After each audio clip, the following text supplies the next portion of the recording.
Baiklah, di kesempatan kali ini saya ingin berbagi suatu pemahaman hukum.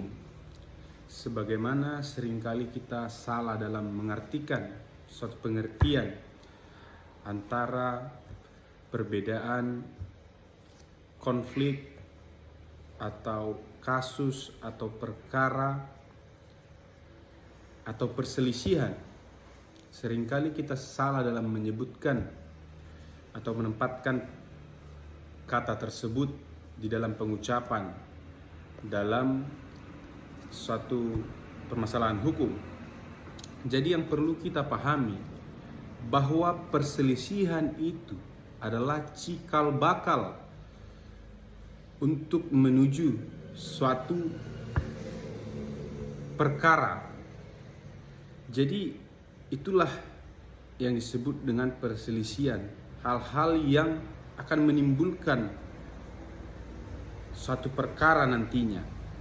Dan setelah masuk ke dalam tahap perkara, maka akan timbul yang namanya konflik. Konflik ini dibagi menjadi dua, disebut sebagai konflik fisik. Yang pertama, konflik fisik ini adalah antara orang terhadap orang lain, antara sesama orang yang menimbulkan konflik. Dan yang kedua, antara orang dan perusahaan. Itu kalau kita berbicara konflik.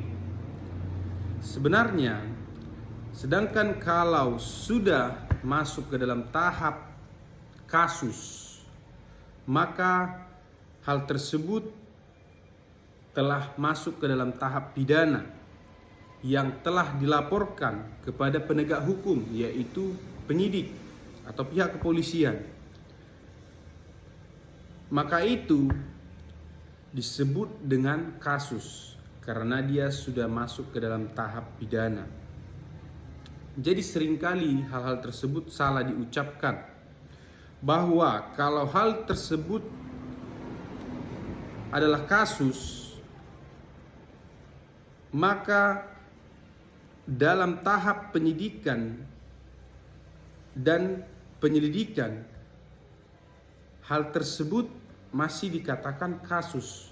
Tetapi kalau hal tersebut sudah masuk terregister di dalam tahap pengadilan, maka itu disebut sebagai suatu perkara perdata atau pidana yang telah dikeluarkan berdasarkan nomor register sekian-sekian.